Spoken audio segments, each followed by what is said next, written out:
Hello students, good morning. आज के इस वीडियो में हम पढ़ने वाले हैं एनसीईआरटी कक्षा 9 विज्ञान का 8वां अध्याय गति। इंग्लिश में मोशन बोलते हैं इसको। वीडियो शुरू करने से पहले आपसे छोटी सी रिक्वेस्ट है कि आप चैनल को सब्सक्राइब कर लें, वीडियो को लाइक करें, अपने दोस्तों के साथ शेयर करें। चलिए शुरू करते हैं। यहाँ पर फर्स्ट क्वेश्चन है, एक वस्तु के द्वारा कुछ दूरी तय की गई है, क्या इसका विस्थापन शून्य हो सकता है? अगर हाँ तो आपने उत्तर को उदाहरण के द्वारा समझाइए। तो इसका उत्तर है हाँ, इसका विस्थापन शून्य हो सकता है। इसका उदाहरण है कि कोई वस्तु मतलब जीरो बिंदु से ए पर पहुंचता है तथा वापस ए से वह जीरो पर आ जाता है, तब प्रारंभिक तथा अंतिम बिंदु के बीच की न्यूनतम जो दूरी होगी वो जीरो होगी, अर्थात विस्थापन जीरो होगा। नेक्स्ट क्वेश्चन है, एक किसान 10 मीटर की भुजा वाले एक वर्गाकार खेत की सीमा पर 40 सेकंड में चक्कर लगाता है। 2 मिनट 20 सेकंड में किसान के विस्थापन का परिमाण क्या होगा? तो वर्गाकार खेत का परिमाप होगा 4 गुना भुजा। ठीक है, तो अब यहाँ पर इसको निकालेंगे तो निकलेगा इस तरह से, 4 गुना 40 करेंगे तो ये इसका परिमाप हो जाएगा। अब यहाँ पर हमारे पास में 40 सेकंड में 40 मीटर चलता है, तो हमारे पास में कितने सेकंड बनते हैं? 140 सेकंड बनते हैं। ठीक है, 140 में 40 भाग देंगे तो 3.5, मतलब 3.5 चक्कर लगा पाएगा किसान। ठीक है, आगे यहाँ पर हम निकालना चाहें इसका विस्थापन, तो विस्थापन निकालने के लिए हम क्या करेंगे, मतलब आधी दूरी चलेगा, मतलब एक कोने से सामने वाले कोने की तरफ चल पाएगा। तो हम इसको पाइथागोरस प्रमेय से निकाल सकते हैं। कर्ण स्क्वायर बराबर आधा स्क्वायर प्लस लंबी स्क्वायर। यहाँ पर हम निकालना होगा कर्ण। ये कैसे निकालेंगे? इस तरह से, देखो ये है तो हमें ये निकालना होगा, तो ये 90 डिग्री का हो जाएगा। ठीक है, यहाँ पर हमारे पास में ये भी 10 है, ये भुजा भी 10 है, हमें ये निकालना है। तो कर्ण का स्क्वायर क्या होगा? कर्ण स्क्वायर हमको मतलब ए सी निकालना है। ये ए, ये बी, ये सी और डी। ए सी निकालने के लिए क्या करेंगे हम? 10 का स्क्वायर प्लस 10 का स्क्वायर, तो कितना हो जाएगा? 2 गुणा 10 का स्क्वायर 100 होता है, तो 100 प्लस 100 मतलब 200। 200 का वर्गमूल निकालेंगे, 200 का वर्गमूल होगा 10√2। ठीक है, क्योंकि 100 का तो निकल जाता है लेकिन 2 का निकलता नहीं है, इसलिए इसकी लंबाई होगी 10√2 मीटर विस्थापन की। ठीक है, हमारा जो अगला प्रश्न है वो है विस्थापन के लिए इसमें से क्या सही है? विस्थापन के लिए कौन सही है? यह शून्य हो सकता है, बिल्कुल सही है। इसका परिमाण वस्तु के द्वारा तय की गई दूरी के बराबर होता है, से दूरी से अधिक है। तो मतलब पहला शून्य नहीं हो सकता। अच्छा, पहला दे रहेगा शून्य नहीं हो सकता, ये भी असत्य है। और दूसरा, इसका परिमाण वस्तु के द्वारा तय की दूरी से अधिक होता है, ये असत्य है। अधिक से अधिक उसके बराबर ही हो सकता है, उससे कम हो सकता है फिर। ठीक है, तो इसका दोनों ही असत्य है। अगला प्रश्न, चाल और वेग में अंतर बताइए। चाल और वेग में देखो, एक तरफ हम चाल लेते हैं, दूसरी तरफ वेग। किसी वस्तु द्वारा प्रति समय में तय की गई दूरी को हम चाल कहते हैं। चाल का सूत्र होता है दूरी बटे समय। वेग, किसी वस्तु द्वारा एकांक समय में उसके विस्थापन को उसका वेग कहते हैं। मतलब वेग का सूत्र होता है विस्थापन बटे समय। दूसरा है, चाल एक अदिश राशि है और वेग एक सदिश राशि है। चाल सदैव धनात्मक होती है और गतिमान वस्तु की चाल शून्य नहीं हो सकती, जबकि वेग धनात्मक, ऋणात्मक या शून्य भी हो सकता है। अगला प्रश्न, किस अवस्था में किसी वस्तु के औसत वेग का परिमाण उसकी औसत चाल के बराबर होगा? तो इसका उत्तर, औसत वेग का परिमाण औसत चाल के बराबर तब होगा जब वस्तु एक सीधी रेखा में एक ही दिशा में गति करे। अगला प्रश्न, एक गाड़ी का ओडोमीटर क्या मापता है? ये कंपटीशन में पूछ जाने वाला प्रश्न है। ठीक है, तो एक गाड़ी का जो ओडोमीटर है वो तय की गई दूरी को मापता है। ठीक है, तय की गई दूरी। हाँ, अगला प्रश्न है, जब वस्तु एक समान गति में होती है तब उसका मार्ग कैसा दिखाई देता है? तो इसका उत्तर है एक सरल सीधी रेखा, स्ट्रेट लाइन में। अगला प्रश्न, 5वां, एक प्रयोग के दौरान अंतरिक्ष यान में एक सिग्नल को पृथ्वी पर पहुंचने में 5 मिनट का समय लगता है। पृथ्वी पर स्थित स्टेशन से उस अंतरिक्ष यान की दूरी क्या होगी?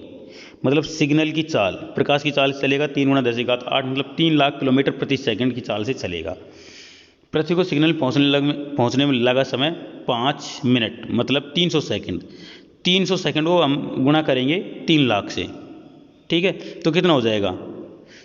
ये हो जाएगा 9 गुणा 10⁻10 मीटर, इतनी दूरी होगी। अगला प्रश्न, आप किसी वस्तु के बारे में कब कहेंगे कि वह एक समान त्वरण से गति में है अथवा असमान त्वरण से गति में है। तो यहाँ पर इस चीज़ को आप ध्यान से पढ़ें, एक समान त्वरण यूनिफॉर्म एक्सेलरेशन, जब कोई वस्तु एक सरल रेखा में चलती है और उसका वेग समान अंतरालों में समान रूप से बढ़ता है या घटता है तो उस वस्तु के त्वरण को समान त्वरण कहा जाता है। इसका उलट असमान त्वरण, यदि वस्तु का वेग समान समयांतरालों में असमान रूप से बदलता है तो कहा जाता है कि वस्तु असमान त्वरण से गतिमान है।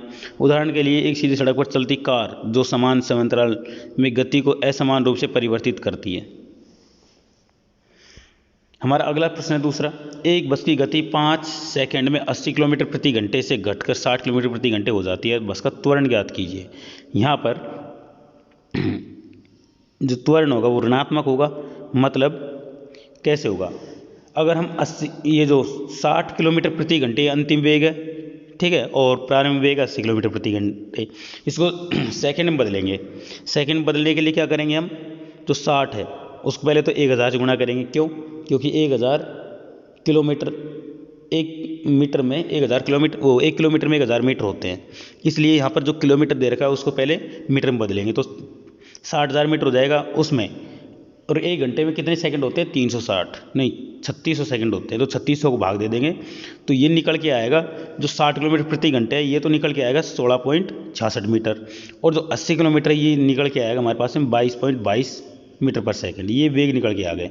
अब यहाँ पर त्वरण निकालने के लिए v माइनस यू बटे टी सूत्र का उपयोग करेंगे, मतलब 16.66 माइनस 22.22 बटे 5, तो ये निकल के आएगा माइनस 1.11 मीटर पर सेकंड स्क्वायर। ये त्वरण ऋणात्मक होगा, मतलब इसको हम मंदन भी बोल सकते हैं। अगला तीसरा प्रश्न, एक रेलगाड़ी स्टेशन से चलना प्रारंभ करती है और एक समान त्वरण के साथ चलते हुए 10 मिनट में 40 किलोमीटर प्रति घंटे की चाल प्राप्त करती है, इसका त्वरण क्या होगा? तो प्रारंभिक वेग 0 है, यहाँ पर अंतिम वेग 40 किलोमीटर प्रति घंटे है, तो अगर इसको हम निकालना चाहें मीटर प्रति सेकंड में तो ये निकल के आएगा 100/600 से, 100/3600 से गुणा करेंगे इसको तो ये निकल के आएगा हमारे पास 100/9, मतलब सीधे इसको ऐसे ही रहने दें। अब यहाँ पर त्वरण निकालने के लिए अंतिम वेग मतलब 100/9 में से 0 हटाएंगे और उसमें भाग देंगे समय का, ठीक है, तो 600 का भाग देंगे, भाग देने पर हमारे पास में निकल के आएगा 100/9 गुणा 600, तो 1 से मतलब 2 जीरो कट जाएंगे तो 1/9 54, 1/54। यहाँ पर जो त्वरण होगा वो 1 में 54 भाग देने पर आएगा 0.018 मीटर पर सेकंड स्क्वायर, इतना सा त्वरण निकल के आएगा, बहुत कम होगा। अगला प्रश्न है, किसी वस्तु के एक समान व असमान गति के लिए समय दूरी ग्राफ की प्रकृति क्या होगी? तो एक समान गति के लिए तो ये जो ग्राफ है ये बिल्कुल सीधा होगा, इस तरह से बिल्कुल सीधा होगा ये ग्राफ, यहाँ से देखेंगे तो। और असमान गति के लिए ये तो ये इस तरह से होगा या फिर ये नीचे की तरफ झुकता हुआ होगा इस तरह से, ठीक है, तो ये कैसे भी हो सकता है, लेकिन यहाँ पर इस तरह से दिखा रखा है। अगला प्रश्न, किसी वस्तु की गति के विषय में आप क्या कह सकते हैं जिसका दूरी समय ग्राफ समय अक्ष के समानांतर एक सरल रेखा है? यदि हम बिल्कुल इस तरह से, अगर उसका अक्ष सीधा है मतलब उसका वेग निश्चित है, गति बिल्कुल भी नहीं बढ़ रही है, समय के साथ में परिवर्तित नहीं हो रही है, इसलिए इसको हम बोल सकते हैं एक समान गति, ठीक है। अगला प्रश्न, किसी वस्तु की गति के विषय में आप क्या कह सकते हैं जिसका, अच्छा जी ये वही प्रश्न है, दोबारा पूछा है, तो इसमें त्वरण शून्य होगा ऐसी कंडीशन में और एक समान चाल बोलेंगे। अगला प्रश्न चौथा, वेग समय ग्राफ के नीचे के क्षेत्र में मापी गई राशि क्या होती है? ठीक है, तो तय की गई दूरी मतलब विस्थापन का परिमाण होता है ये। अब बड़े प्रश्न है, यहाँ पर एक तरह से न्यूमेरिकल है। तो पहला प्रश्न है, कोई बस विराम अवस्था से चलना प्रारंभ करती है और 2 मिनट में 0.1 मीटर पर सेकंड स्क्वायर के एक समान त्वरण से चलती है, परिकलन ज्ञात कीजिए, प्राप्त की गई चाल और तय की गई दूरी। यहाँ पर प्रारंभिक वेग 0, एक्सेलरेशन 0.1 मीटर पर सेकंड स्क्वायर, समय 2 मिनट मतलब 120 सेकंड, हमें अंतिम वेग निकालना है, एस निकालना है ना। तो सूत्र लगाएंगे यहाँ पर गति का सूत्र, गति का ही सूत्र है जिसमें से ये सूत्र है v बराबर u plus A T. You का मान 0 है, ए का मान दे रखा है 0.1 को 120 से गुणा करेंगे तो ये 12 मीटर पर सेकंड, ये तो इसकी गति आएगी। यहाँ पर अगर हमें इसका त्वरण निकालना है, त्वरण निकालने के लिए क्या करेंगे हम यहाँ पर v स्क्वायर, मतलब v का मान हमारे पास में कितना निकल गया 12 का स्क्वायर माइनस 0 का स्क्वायर 0 होगा, है ना। समय हमारे पास में कितना है 120 सेकेंड, ठीक है। तो एक त्वरण दे रखा है, समय की जरूरत क्या पड़ रही है यहाँ पर, है ना, 2as वी स्क्वायर बराबर v square minus u square बराबर 2as से लगाएंगे, तो यहाँ पर s निकालने के लिए यूज़ कर रहे हैं हम इसको। तो बाकी चीज़ें हमें दे रखी है, इन सब का मान रखने के पास बाद में हमारे पास में 12 का स्क्वायर 144 बराबर 0.2 s होगा। s निकालने के लिए 144 में 0.2 भाग देंगे तो 720 मीटर, मतलब ये विस्थापन होगा इसका 720 मीटर। आगे बात करेंगे हम अगले न्यूमेरिकल की। कोई रेलगाड़ी 90 किलोमीटर प्रति घंटे की चाल से चल रही है, ब्रेक लगाए जाने पर वह 0.5 मीटर प्रति सेकंड को एक समान त्वरण उत्पन्न करती है, मीटर सेकंड पर स्क्वायर का त्वरण उत्पन्न करती है। रेलगाड़ी विरामावस्था में आने में कितनी दूरी तय करेगी? यहाँ पर हम जो फॉर्मूला लगाएंगे वो लगाएंगे v square minus u square plus 2as नहीं बराबर 2as। तो यहाँ पर जो चीज़ दे रखी है उनको पहले मीटर पर सेकंड में बदल लेंगे, तो 90 किलोमीटर प्रति घंटे को हम 1000/3600 से गुणा करेंगे तो ये 25 मीटर पर सेकंड निकल के आएगा। यहाँ पर त्वरण ऋणात्मक माइनस 0.5 मीटर पर सेकंड स्क्वायर, अंतिम वेग 0 है, s बराबर भी हमें याद करना है, तो पहले तो हम v square minus u square plus बराबर 2as लगाएंगे, तो ये सारी चीज़ इसमें रखने पर s का मान निकल कर आएगा 625 मीटर। ठीक है, विराम अवस्था में आने में कितनी दूरी तय करेगी, मतलब यही निकालना था। अगला प्रश्न तीसरा, एक ट्रॉली एक आनत तल पर 2 मीटर पर सेकंड के त्वरण से नीचे जा रही है। गति प्रारंभ करने के 3 सेकंड पश्चात उसका वेग क्या होगा? ठीक है, 2 मीटर पर सेकंड, तो इसके हिसाब से 6 मीटर प्रति सेकंड हो जाएगा 3 मीटर में। ठीक है, तो सूत्र में लगाएंगे तो v बराबर u प्लस AT से निकाल देंगे इसको, तो v बराबर 0 प्लस 2 गुणा 6, सीधे सीधे हो जाएगा 6 मीटर पर सेकंड। अगला प्रश्न चौथा, एक रेसिंग कार का एक समान त्वरण 4 मीटर पर सेकंड स्क्वायर है। गति प्रारंभ करने के 10 सेकंड पश्चात उसकी कितनी दूरी होगी? यहाँ पर s निकालना है, a बराबर 4 मीटर पर सेकंड, t बराबर 10 सेकंड, तो सूत्र लगाएंगे s बराबर ut प्लस 1/2 AT स्क्वायर से। तो s का मान हमको यहाँ पर निकालना है, u का मान 0 है, ठीक है, 0 गुणा 10 प्लस 1/2 4 गुणा 10 का स्क्वायर, मतलब 4 का स्क्वायर होगा 100, 100 में 100 को 4 से गुणा करेंगे 400, 400 को 1/2 से गुणा करेंगे 200, मतलब इसका विस्थापन आएगा 200 मीटर। अगला प्रश्न, किसी पत्थर को ऊर्ध्वाधर ऊपर की ओर 5 मीटर पर सेकंड के वेग से फेंका जाता है। यदि गति के दौरान पत्थर को नीचे की ओर दिष्ट त्वरण 10 मीटर पर सेकंड है, तो पत्थर के द्वारा कितनी ऊंचाई प्राप्त की गई है और वह उसे वहां पहुंचने में कितना समय लेगा? तो u बराबर 5 मीटर पर सेकंड, अंतिम वेग 0, a बराबर माइनस 10 मीटर पर सेकंड स्क्वायर, ठीक है, s बराबर 0, s बराबर और t हमें निकालना है, तो यहाँ पर v बराबर u प्लस AT लगाएंगे, 0 बराबर 5 प्लस माइनस 10t, तो यहाँ पर t का मान निकालेंगे तो माइनस माइनस कट जाएगा, 5/10 मतलब 0.5 सेकेंड, आधे सेकंड में ये सबसे ऊपर पहुँच जाएगी। और दूसरी बात करेंगे यहाँ पर विस्थापन निकालने के लिए, तो v square minus u square बराबर 2as सूत्र लगाएंगे, इसमें सारी वैल्यूज रख देंगे, हमारे पास v है, u है और a है। ये वैल्यूज रखने पर s की वैल्यू निकल कर आती है 25/20, तो s बराबर जब भाग देंगे तो ये आएगा 1.25 मीटर, मतलब इतनी ऊंचाई तक ये पत्थर ऊपर जाएगा। ठीक है, अब कुछ बड़े न्यूमेरिकल आते हैं।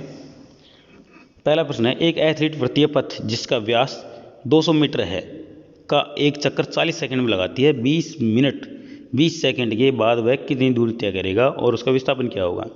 तो उसका वृत्तीय व्यास 200 मीटर, एक चक्कर में तय की गई दूरी मतलब उसकी परिधि बराबर 2πr, r का मान यहाँ पर 200 है, तो यहाँ पर 4400/7 मीटर, 2 मिनट में कितना होगा? 140 सेकंड होते हैं, तो 40 सेकंड में एक वृत्तीय पथ एक चक्कर लगाता है, तो एक सेकंड में एथलीट द्वारा कितने चक्कर लगेंगे? बटे 40 चक्कर, और 140 सेकंड में 140 से गुणा कर देंगे इसको, तो ये निकल जाएगा 3.5 चक्कर, 3.5 चक्कर लगाएगा।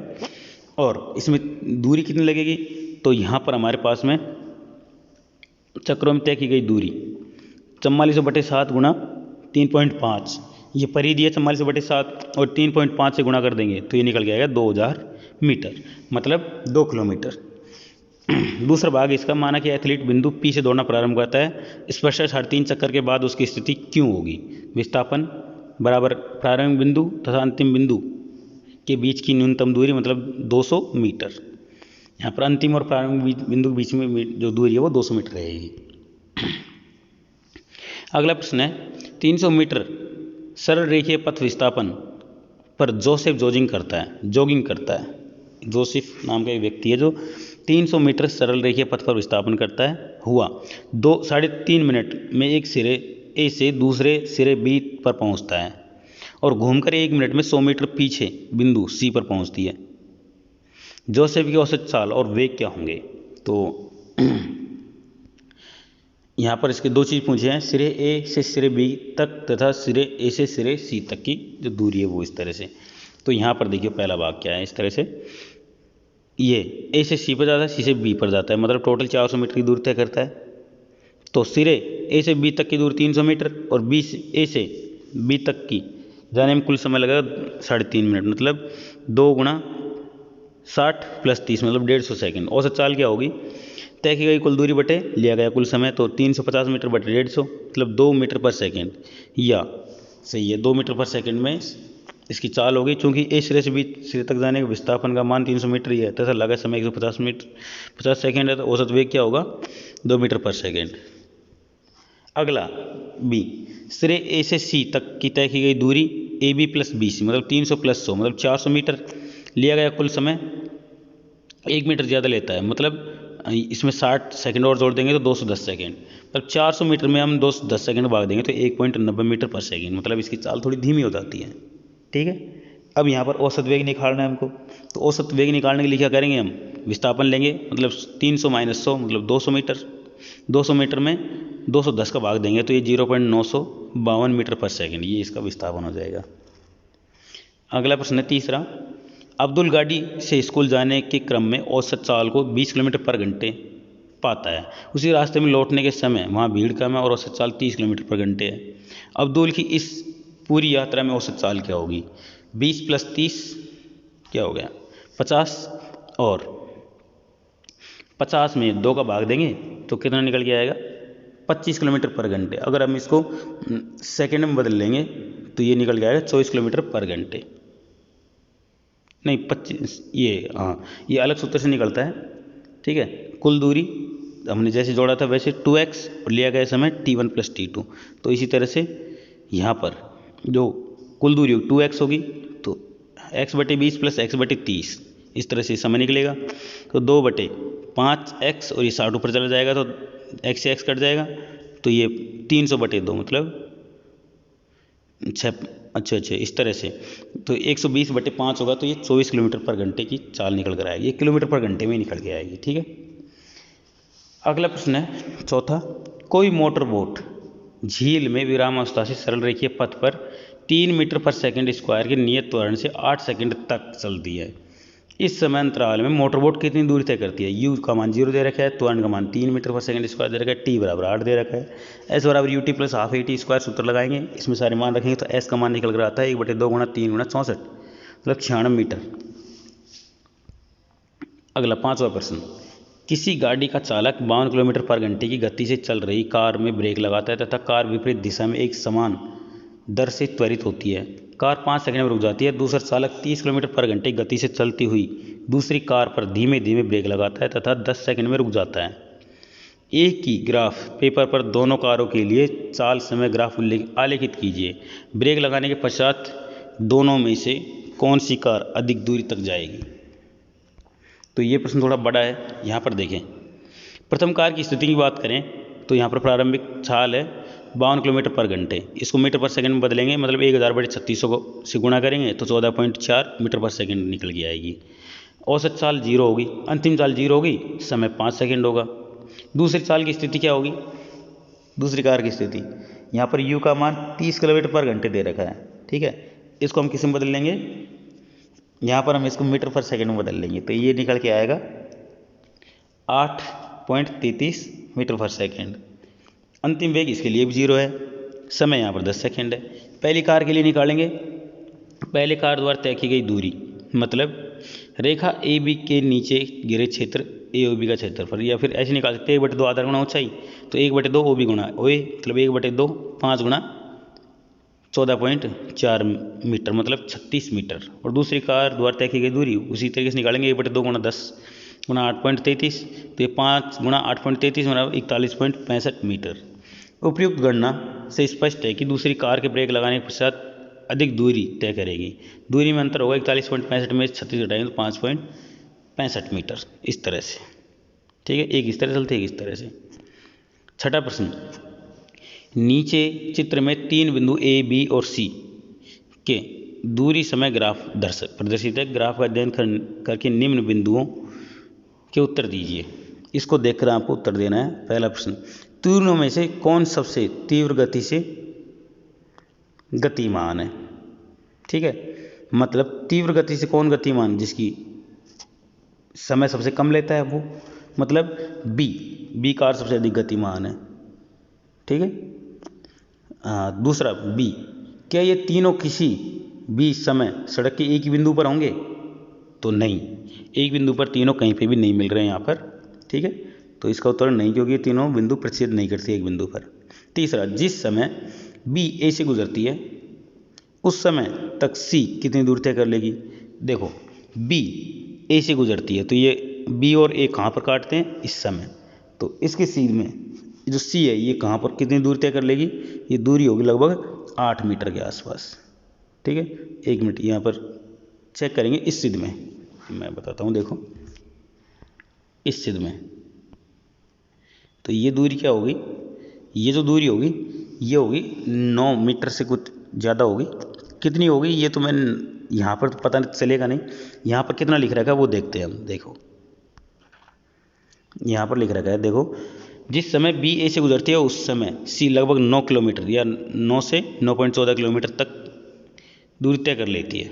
ठीक है, अगला प्रश्न है, जिस समय बी सी से गुजरती है उस समय यह दूरी कितनी तय कर लेगी? तो ये भी ऐसे ही निकलेगा। देखो, बी सी से गुजरती है, बी और सी कहाँ पर मिलते हैं?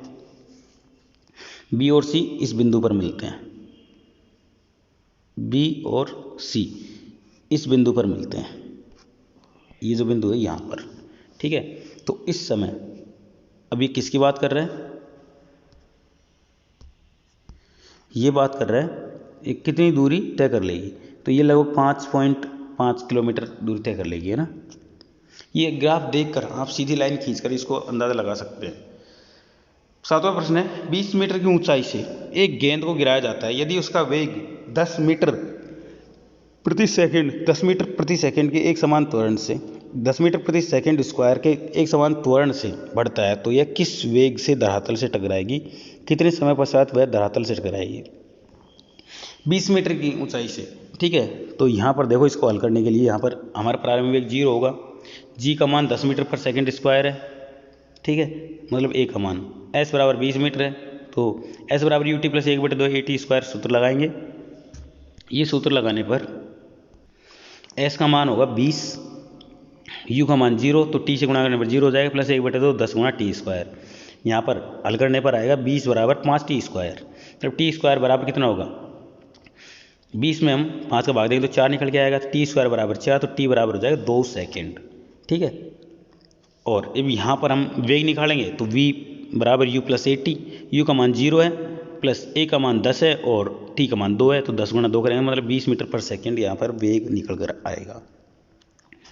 आठवां प्रश्न, किसी कार को चाल समय ग्राफ के द्वारा दर्शाया गया है। तो यहाँ पर कुछ प्रश्न है, 2 प्रश्न है।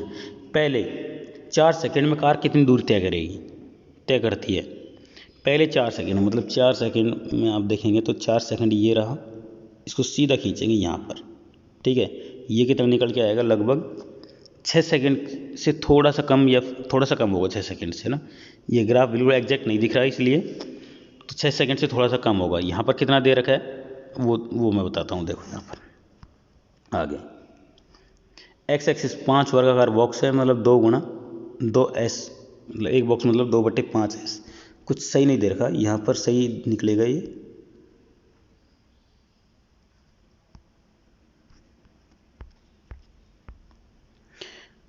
आगे है, इस अवधि में कार द्वारा तय की गई दूरी को ग्राफ में छायांकित क्षेत्र से दर्शाइए। तो ये ग्राफ में छायांकित क्षेत्र बताना है। और दूसरा है, ग्राफ का कौन सा भाग कार की एक समान गति को दर्शाता है। तो यहाँ पर देखेंगे, देखो ये जो भाग है ना, ये एक समान गति को दर्शाता है। ठीक है, तो इसका क्षेत्रफल क्या होगा? चाल के बराबर होगा। तो इस तरह से निकालेंगे ये, इसका क्षेत्रफल 4/15 वर्ग मीटर, और इसका क्षेत्रफल होगा टोटल 16 पॉइंट, और इसको 61 से गुणा करेंगे तो 16.27 मीटर। और दूसरा, रेखा ए बी एक समान गति को दर्शाता है, अर्थात 6 सेकंड में 10 सेकंड के बीच कार की चाल स्थिर है। स्थिर चाल की स्थिति में चाल समय ग्राफ एक्स एक्सिस की समांतर होती है। अब यहाँ पर अंतिम प्रश्न है 9वां, निम्नलिखित में से कौन सी अवस्थाएं संभव है तथा प्रत्येक के लिए एक उदाहरण दे। कोई वस्तु जिसको त्वरण नियत हो परंतु वेग शून्य हो। देखो, जब वेग शून्य होता है तो त्वरण क्या होगा, अपने आप ही शून्य हो जाएगा। ठीक है, तो इसका प्रश्न क्या, उत्तर क्या दे रखा है। हाँ, स्थिति संभव उदाहरण, जब किसी वस्तु को ऊपर फेंका जाता है तो अधिकतम ऊंचाई पर उसका वेग शून्य हो जाता है परंतु त्वरण का मान स्थिर 9.8 मीटर पर सेकंड स्क्वायर नियत ही रहता है। मतलब जब गुरुत्व के अधीन जब गति होती है तो वहाँ पर त्वरण का मान, जी का मान स्थिर रहता है।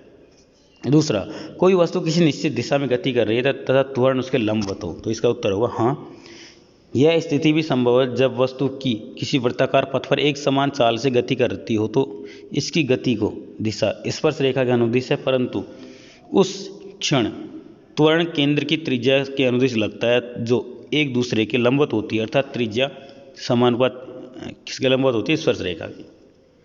अंतिम प्रश्न है ये 10वां, एक कृत्रिम उपग्रह 42,250 किलोमीटर की त्रिज्या की वृत्ताकार त्रिज्या में घूम रहा है। यदि वह 24 घंटे में पृथ्वी की परिक्रमा करता है तो उसकी चाल का परिकलन कीजिए। मतलब वृत्ताकार कक्ष की त्रिज्या है 42,250 किलोमीटर और इसको 100 से गुणा कर देंगे तो ये मीटर में निकल के आ जाएगा। ठीक है, पृथ्वी की एक बार परिक्रमा करने में लगा समय उसको 24 घंटे लगते हैं। ठीक है, 24 घंटे को अगर सेकंड में बदलेंगे तो 60 से गुणा कर देंगे तो ये पूरा सेकंड निकल कर आ जाएगा। यहाँ पर हम चाल निकालेंगे तो दूरी बटे समय, दूरी हमारे पास में दे रखी है, चाल और समय भी है। ठीक है, तो ये हो जाएगा 42,250 गुणा 1000 बटे 24 गुणा 60 बटे 60। ठीक है, और यहाँ पर 2πr दूरी होती है एक चक्कर की। ठीक है, तो 2 गुणा 22 बटे 7 से ऐसे गुणा कर देंगे तो यहाँ पर चाल निकल के आएगी 3073.74 मीटर पर सेकंड। मतलब 3.07 किलोमीटर पर सेकंड। और हाँ, सही है बिल्कुल। तो इस प्रकार से ये न्यूमेरिकल वाला जो चैप्टर है ये ख़त्म होता है। आपको कैसा लगा कमेंट करके ज़रूर बताएं, वीडियो को लाइक करें, अपने दोस्तों के साथ शेयर करें और चैनल को सब्सक्राइब कर लें। मिलेंगे अगले वीडियो के साथ में। धन्यवाद।